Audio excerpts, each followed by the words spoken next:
Action pumping. Anxiety-inducing. Instant teleportation to the mythical land of wherever, or just straight-up gore.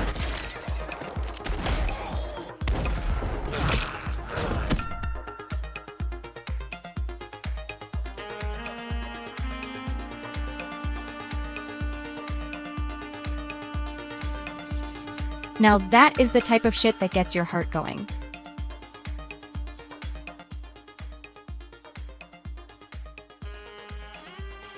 Hello fellow cinephiles, and welcome back to the audience chair. In today's video, we are going to be looking at some of our picks for 20 of the best opening scenes to ever grace the big screen, whilst ranking them accordingly. Be sure to subscribe to our channel in order to stay updated on all things movies, both old and new. So without any further preliminaries, let's take a gander at it. Before we share our picks, here are some opening scenes that we thought deserved some type of recognition even though they didn't crack the top 20 list. La La Land. Being stuck in traffic will get you thinking that it is one of the worst moments of your life. And it's during the worst moments that we surprisingly find ourselves appreciating the little things like just another day of sun.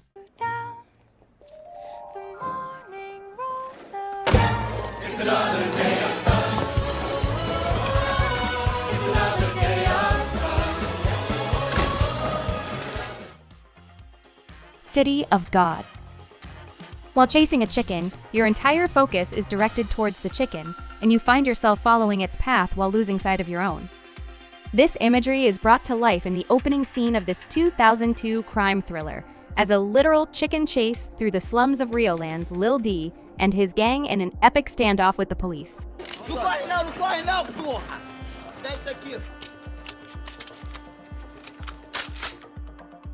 A Serious Man.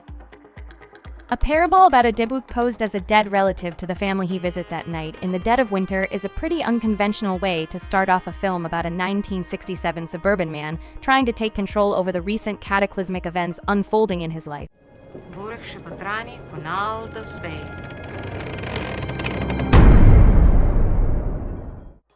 28 weeks later.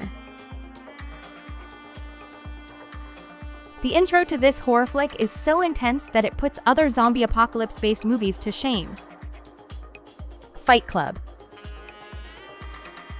Fun fact: with a gun barrel lodged in between your jaws, you only speak in vowels. With a gun barrel between your teeth, you speak only in vowels. I can't think of anything. I can honestly say I did not know that. Now, with that section concluded, off to our picks, kicking off strong with number 20, Magnolia. For what I would like to say, I can't. This was not just a matter of chance. These strange things happen all the time. Is it a matter of chance or fate? Paul Thomas Anderson raises this question in the opening scene of his 1999 film Magnolia in the most genius way possible. Magician Ricky Jay narrates 3 separate stories from history that are about the death of a different group of people that were somehow connected.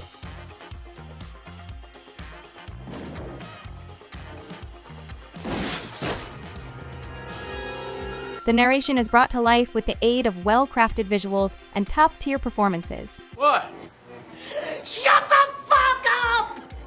Like the master auteur he is, PTA structures these stories in a manner that goes from arguing and convincing you that these weird connections are just a coincidence to the fact that maybe they aren't by the end of the 3rd story. Since audiences are left in a state of dilemma, they find themselves dying for the answer to this question, which Anderson gladly answers in the biblical final act.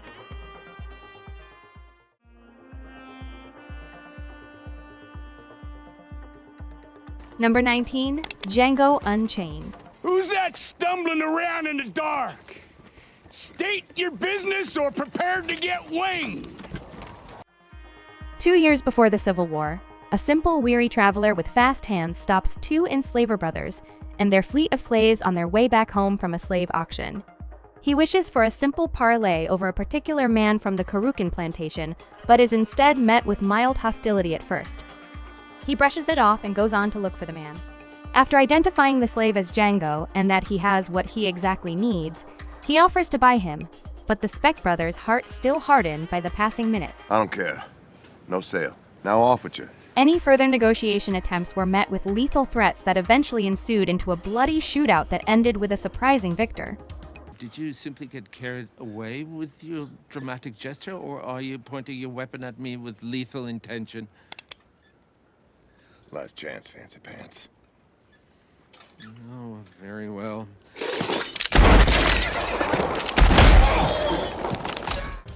The mystique around this anti-slavery badass dentist turned bounty hunter straps you into your seats for the explosive thrill ride that is the Odyssey of Django. D-J-A-N-G-O. The D is silent. I know.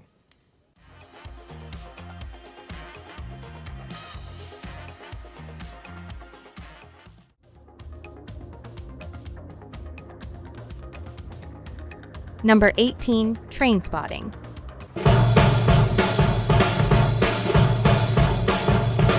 Choose life. Choose a job. Choose a career. Choose a family. Choose a fucking big television. Choose washing machines, cars, compact displays, and electrical tin openers.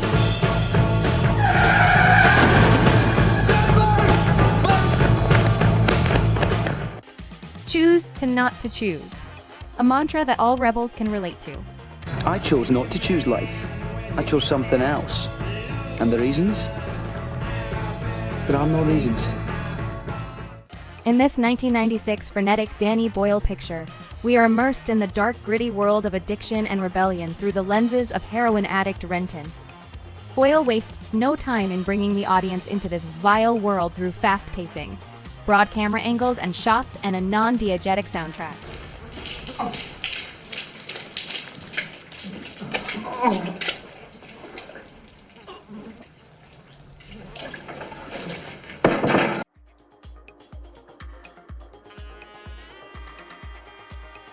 Number 17, Kill Bill Volume 2. This is me and my most masochistic. Bill, it's your baby. The Tale of the Vengeful Bride. The latter installment of this two-part vengeance thriller opens up with a black and white close-up shot of the bride's bloodied, battered face. We are instantly taken back to the massacre at the Two Pine Wedding Chapel we saw in the first part, while also revealing new shocking details as the scene ends. The shot then cuts to the bride driving on an undisclosed road as she monologues directly into the camera the extreme violent lengths she has gone to get her revenge. We can't help that we are drawn in on this road with her as the entire scene concurrently breaks the fourth wall. Morricone's haunting piece A Silhouette of Doom accompanies the monologue as it steadily builds tension that eventually builds up to a cinematic climax as the bride name drops the only mark left and the movie title in just under a minute into the movie. I've killed a hell of a lot of people to get to this point. But I have only one more. The last one. The one I'm driving to right now. The only one left. And when I arrive at my destination, I am gonna kill Bill. The old film noir setting normally associated with the 50s is just the icing this cake needed to settle us in for the bride's long-awaited revenge.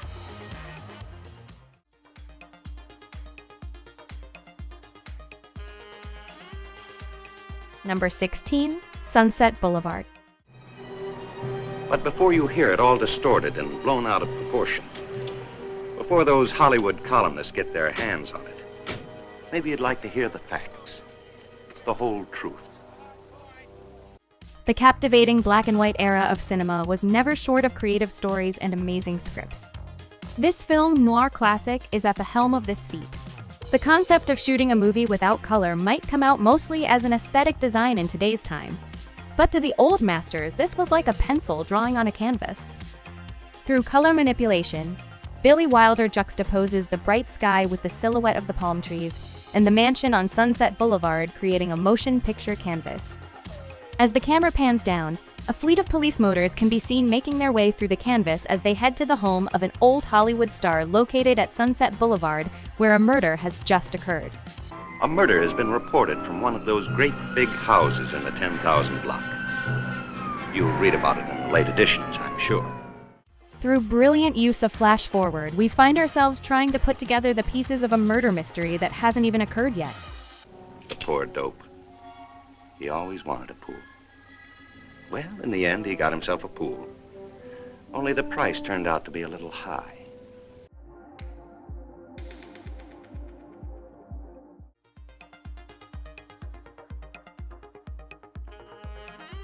Number 15, Once Upon a Time in the West.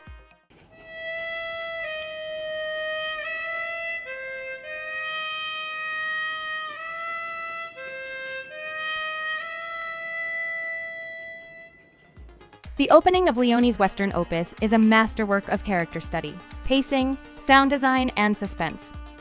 We open up to the arrival of 3 menacing gunslingers at Cattle Corner. Their intentions, though not revealed, are believed to be anything but pure based on their harsh treatment towards the locals.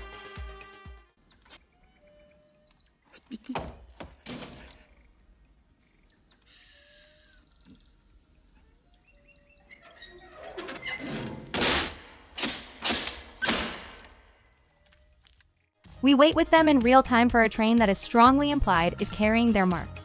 The suspense augments as we get a glimpse into the characters of the slingers as we watch them pass the time in the dullest ways possible.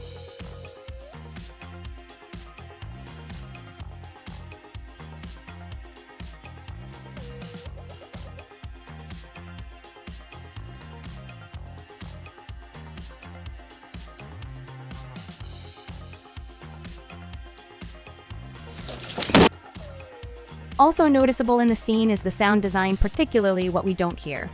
And that is one of Morricone's iconic soundtracks that usually accompany Leone's opening scenes. Instead, this time Leone plays on the diegetic sounds of the character's environment, such as the squeaky windmill, the water drops on one gunslinger's head, and the annoying buzz of a fly.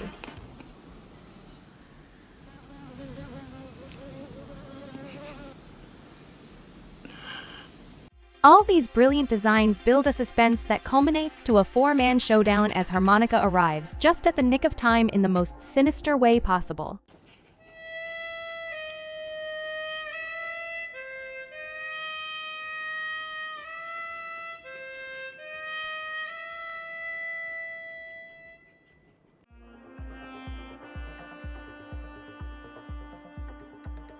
Number 14, Jaws. Chrissy's last swim. What's your name again? Chrissy. Where are we going? Swimming. Slow up. Slow down. I'm not drunk. The sun is setting as its last rays are slowly fading away from the ocean's surface. Could there be a better setting for a nice romantic swim? We don't think so, and unfortunately for her, so did Chrissy. We open up to this monster thriller with Chrissy running towards the ocean as her boyfriend clumsily follows behind. We then cut to a silhouette of Chrissy running across the beach dunes as she dives into the ocean. The shot then cuts to an underwater view of her swimming, as if someone is watching her from below, which in turn creates a sense of terror among the audience. The terror builds and builds as the underwater point of view gets closer and closer to Chrissy, till eventually what we feared happens.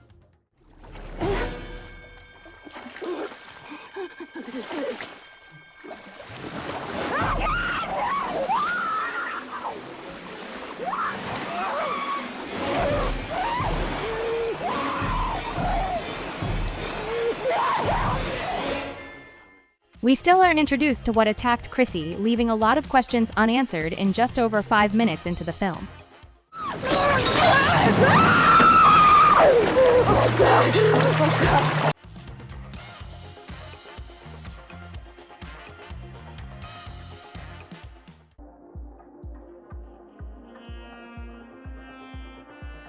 Number 13, A Clockwork Orange. The heavy-browed look of insanity. In the world of filmmaking, only a handful of directors can rightfully boast to have created at least one cinematography technique that has gone on to be used and is constantly associated with them whenever employed. Kubrick, on the other hand, has a dozen of these. His most subtle yet easily notable one is the Kubrick stare. The shot involves the characters slightly tilting their heads down as they stare at you from the pupils that rest at the eyebrow level.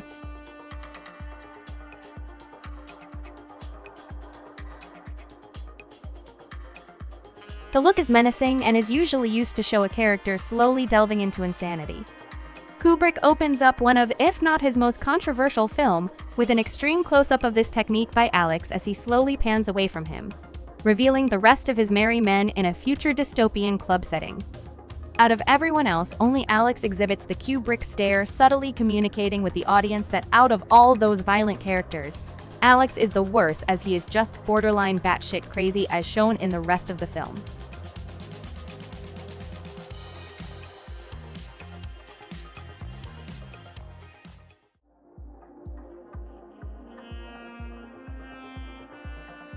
Number 12. Goodfellas. What is that? Jimmy. What's up? Did I hit something? What is that? Is there a flat? Is it a flat, is it a roadkill, or is the bang coming from the trunk of the car? In Scorsese's revered 1990 mob classic, we are immediately thrust into the not-so-pretty world of organized crime when the three main characters, Jimmy, Tommy, and Henry, have to make a quick detour from the road when a repeated bang comes from the trunk of their car. Tension and horror creeps from within as Jimmy arms himself with a piece, while Tommy unholsters a gleaming kitchen knife from his waist as they get ready to take on what is in the trunk. When the trunk is finally opened, we are introduced to a bloody, wrapped-up man begging for his life as Tommy repeatedly stabs him with no remorse until Jimmy, without even flinching, puts him out of his misery with 4 quick shots. By juxtaposing his actions with the color red exuding from the Pontiac's taillights that light up the dark forest, Scorsese achieves an eerie premise similar to what hell is commonly believed to look like, while simultaneously symbolizing the highway to hell we and the characters are embarking on.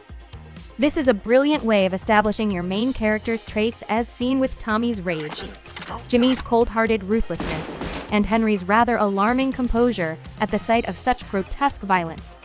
The scene then closes with Henry's iconic opening monologue. As far back as I can remember, I always wanted to be a gangster.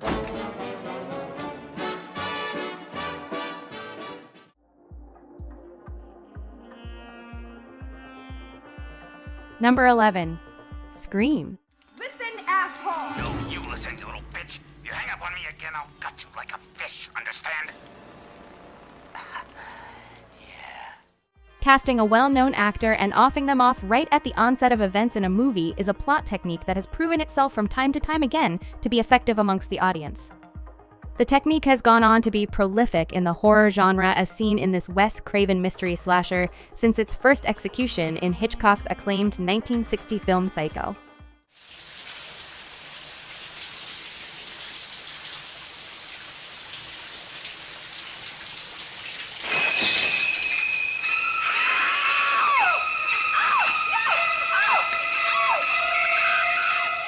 In Craven's Scream, an already popular Drew Barrymore is cast as Casey, the first on-screen victim of the knife-wielding psycho killer. Given Barrymore's higher celebrity status and the marketing of the movie based around her, audiences were shocked by the dramatic turn of events when her character bit the dust in just under 15 minutes into the film. This opening scene would then go on to define future Scream movies as a franchise where no one is untouchable when it comes to the masked, knife-wielding lunatic that is Ghostface.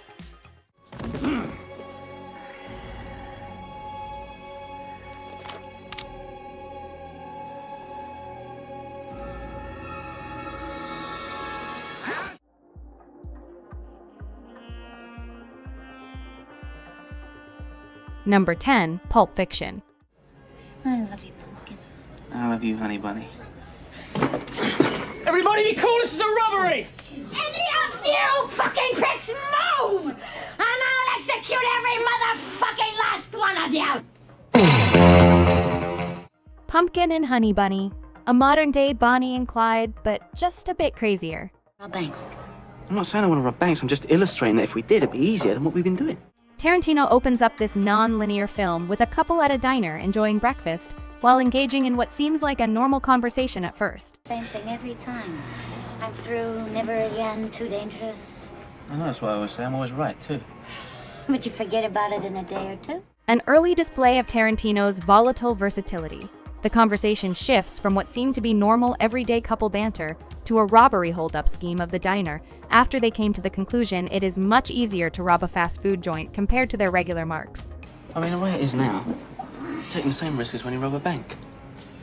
Taking more of a risk. Banks are easier. Federal banks ain't supposed to stop you in any way during a robbery. You're insured. Why should they give a fuck? Don't even need a gun in a federal bank. As the conversation ends, they affirm their love for each other and immediately pull out their guns to test out their theory. I love you, honey bunny. Everybody be cool, this is a robbery! Any of you fucking pricks move! And I'll execute every motherfucking last one of you! But before we see what happens next, the opening credits roll in. Given the non-linear storytelling technique, Tarantino opts to close the movie with the continuation of this scene, thus sandwiching the film. The entire suspense of the state of Pumpkin and Honey Bunny's holdup stays with the audience throughout the film.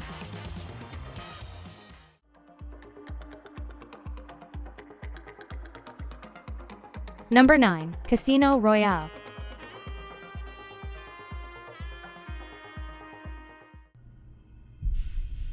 Em really doesn't mind you earning a little money on the side, Dryden.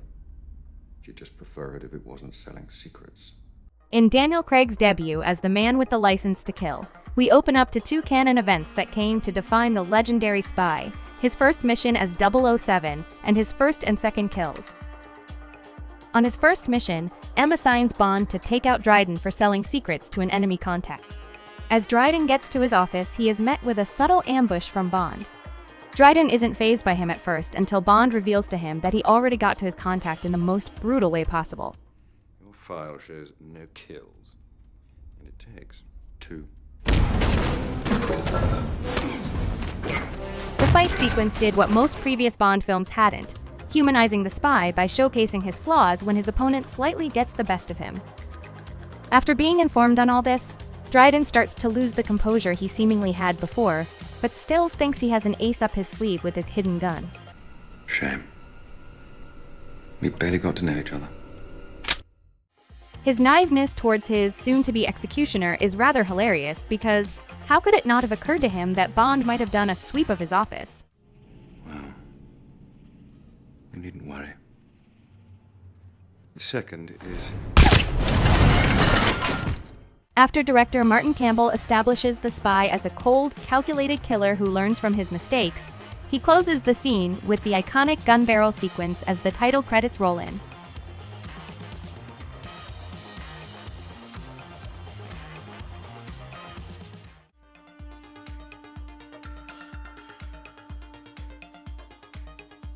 Number 8.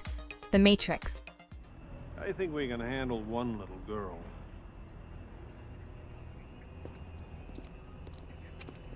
I sent 2 units. They're bringing her down now. No, Lieutenant, your men are already dead. What damage can just one little girl cause?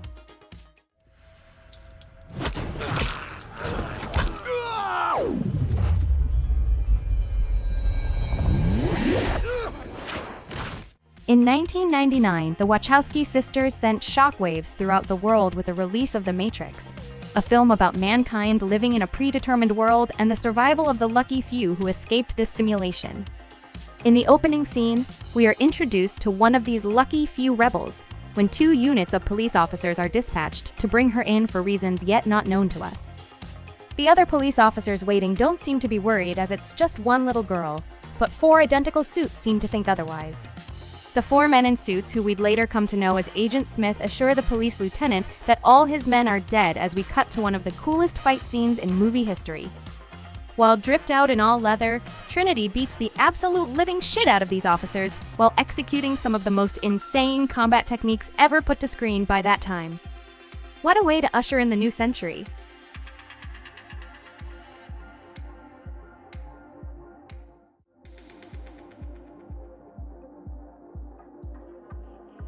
Number 7. The Lord of the Rings, The Fellowship of the Rings. It began with the forging of the Great Rings. 3 were given to the elves, immortal, wisest, and fairest of all beings. For the longest time, the Lord of the Rings novels had been considered unadaptable due to the immense scale of the story. This, though, didn't stop Peter Jackson from taking on the Sisyphean task of making it, and thank God he did. A master ring to control all others. And into this ring, he poured his cruelty, his malice, and his will to dominate all life. One ring to rule them all. With all eyes on him just waiting for him to throw in the towel, it's safe to say that Jackson was under immense pressure from the studios and general public alike. But fun fact, pressure builds diamonds, and that's what exactly Jaqen did. Right from the start, we are immediately thrust into Middle-earth with the guide of Cate Blanchett's narration on how Sauron forged the ring above all that inevitably lead to the First War and the corruption of man. The war for Middle-earth is beautifully executed in just under 5 minutes into the film, creating something that can only be described as a visual masterpiece.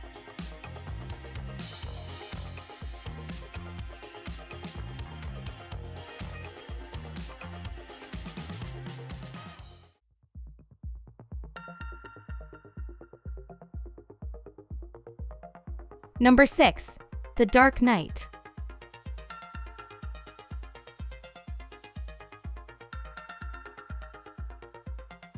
Christopher Nolan's The Dark Knight is one of the most celebrated superhero movies of all time, and it's rightfully so. The movie features an ensemble of Batman's greatest foes, and The Dark Knight wastes no time in introducing the baddest of them all, the Joker. From the now iconic opening shot, we spot a man with a duffel bag on one hand and a mask on the other, immediately indicating that some poor bastard's pockets are about to be a tad lighter.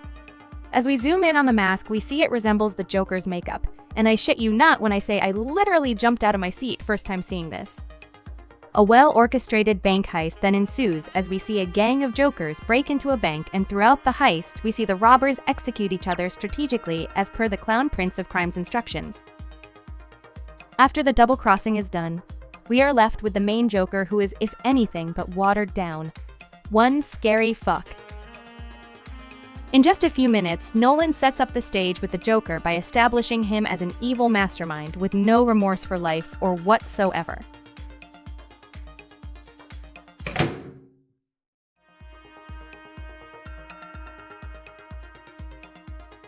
Number 5. Saving Private Ryan. The opening to Spielberg's Saving Private Ryan is one of the most physically and emotionally gut-wrenching scenes ever put to screen. The battle at Omaha Beach is one of the most brutal depictions of war ever filmed, that it reportedly had Army veterans walking out due to PTSD attacks.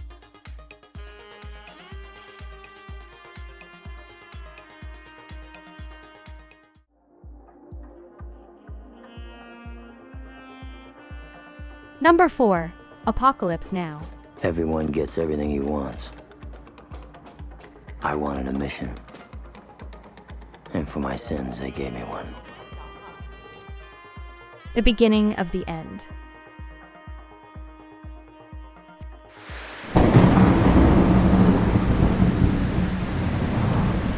Francis Ford Coppola opens up his adaptation of Joseph Conrad's war novel Heart of Darkness with the classic rock and roll Record the End. His take on the gritty war novel takes place in the heart of the Vietnam jungle amidst the US-Vietnam War. The record is married with captivating visuals of the now iconic helicopter sequence that follows a fleet of helicopters seen leaving destruction on any path they cross. Later on, the sequence is juxtaposed with visuals of Willard's face with expressions of horror written all over him, implying that this surreal high we are on are some of the horrific things he has witnessed in his long overdue service in this war.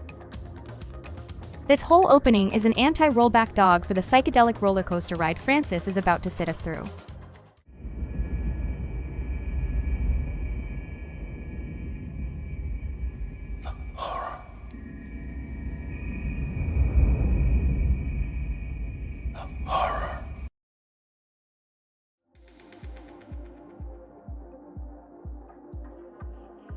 Number 3, Inglourious Basterds.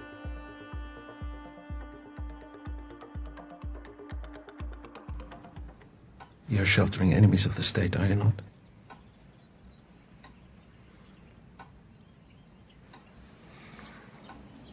Yes. You're sheltering them underneath your floorboards, aren't you? Yes. Once upon a time in a Nazi-occupied France, a troop under the lead of an Austrian SS officer strolled into a cattle farm with intentions that were about to change the course of history. Literally.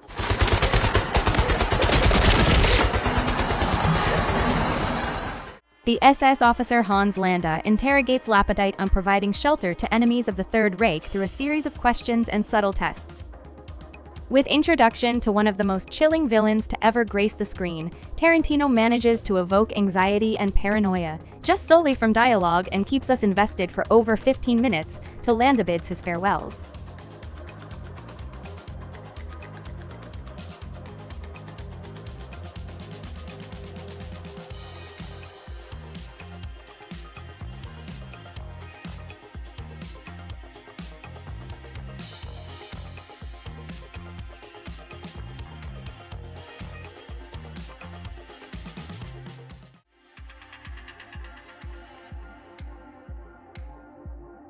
Number 2, The Godfather Part 1.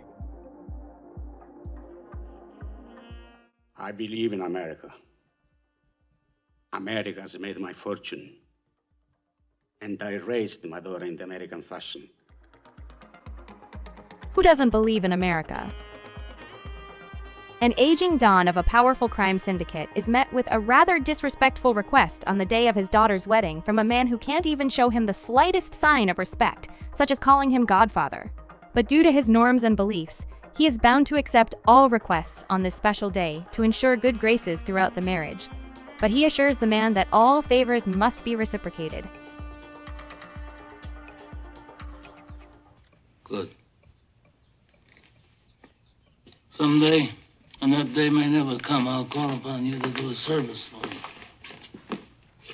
But until that day, accept this justice as a gift on my daughter's wedding day. Grazie. Yes, Prego. This epic opens up with the series of events playing out through masterful dialogue and an outstanding performance from Marlon Brando, as his portrayal of the Don with integrity captivates the audience straight from the opening of this timeless piece of art. But now you come to me and you say, Don Corleone, give me justice. But you don't ask with respect. You don't offer friendship. You don't even think to call me Godfather.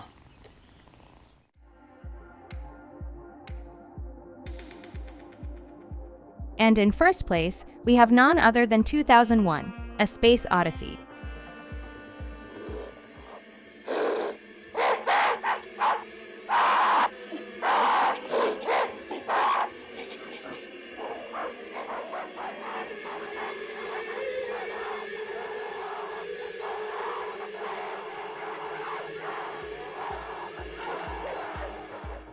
What if another worldly entity aided mankind throughout evolution? Stanley Kubrick tackles this question in his, dare we say, revolutionary 1969 film 2001: A Space Odyssey, as mankind's evolution is detailed right from the start, when we were apes.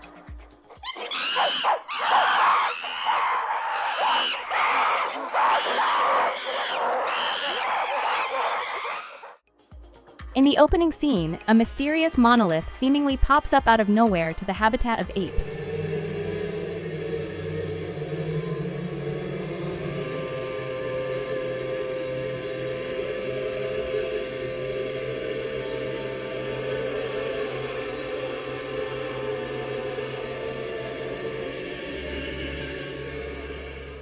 Once they come into contact with it, the apes start developing ideas such as using the bones from carcasses as weapons against other predatory species.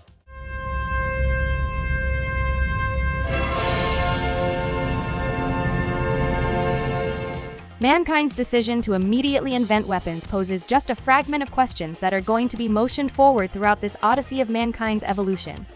Richard Starris's grandeur piece of classical music matches the scene, giving it a sort of grand opening to human and industrial evolution. It's a revolutionary opening to a film that was both visually and thematically revolutionary for its time.